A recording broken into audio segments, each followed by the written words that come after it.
have breaking news coverage of a major emergency that has struck our community. What we know so far is that a devastating explosion at Turkey Point has led to widespread damage, multiple injuries, and evacuation orders for residents within a 10-mile radius. First responders are working tirelessly to manage the aftermath, but the situation remains dire. We're now going to switch over to Kyra, who is live at the scene to give us more coverage. Take it away, Kyra. Thank you, Abby. I am currently at the power plant where witnesses say the explosion occurred early this afternoon, and while details remain limited, officials have confirmed significant structural damage to part of the facility. Radiation monitoring teams are on site, and authorities have declared a precautionary evacuation within a 10-mile radius due to concerns about contamination. I spoke with Mariah, a local firefighter who has been working tirelessly on the scene. She was able to give us a brief update on the incident. Right now, our priority is securing the perimeter around the explosion site to ensure that no further harm comes to personnel or civilians. Emergency responders have already set up triage units to treat the injured, and medical teams are working around the clock to stabilize those affected. We've mobilized additional teams to assess with transportation to nearby hospitals and ensure that those with critical injuries receive the necessary care that they need.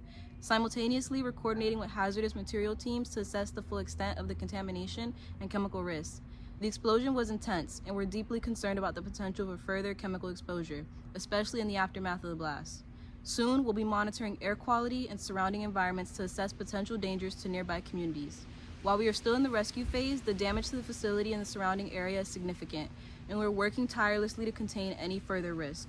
Crews right now are focused on stabilizing the area, securing any remaining hazardous materials, and preventing additional explosions or leaks. Given the complexity of the situation, we are also engaging with experts in environmental and chemical safety to ensure that all protocols are being followed. The safety of personnel in the surrounding community is our highest priority. We're collaborating closely with local authorities, emergency responders, and environmental agencies to manage the ongoing crisis. At this time, we're working to mitigate any immediate dangers while planning for long-term containment and recovery efforts.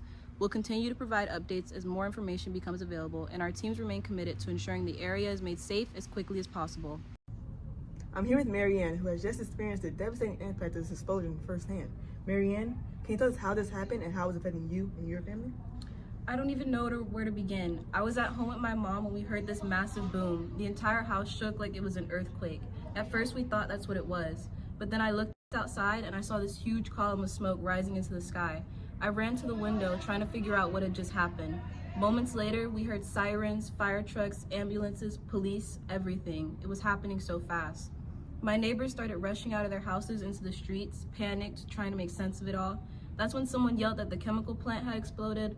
I couldn't believe it. I was in shock. Then an alert came on my phone saying that we had to evacuate, and it's hard to just leave everything behind. You don't know what's safe to take, where to go, or what will be left when you come back. My family lives close by too, and all I can think of is if they're okay. The roads are jammed with people trying to leave. It's terrifying to think about what could happen if it gets worse. I don't know what to do other than to hope that everyone I know and even people I don't know are safe. Thank you for sharing that with us, Marianne. Our thoughts and our prayers are with you and your family as we all wait for further updates. Please stay safe, and if there's anything you need, don't hesitate to reach out. We will be sure to follow up with authorities to get more information on the situation. Now, back to Abby.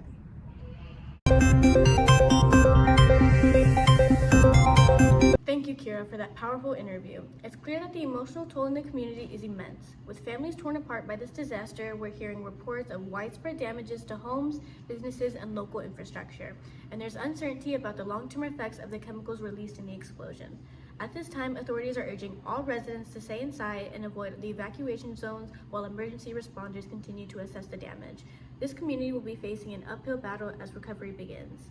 We'll continue to provide live updates as the situation develops. For now, please stay tuned for more information, and remember, the emergency numbers are displayed at the bottom of your screen. If you need help, please feel free to reach out. In these challenging times, staying connected and supporting one another is more important than ever. We want to remind everyone that several shelters have been set up to provide assistance to those in need. These shelters offer a safe space, food, and access to essential resources. If you or someone you know requires assistance, we strongly encourage you to visit one of the following locations.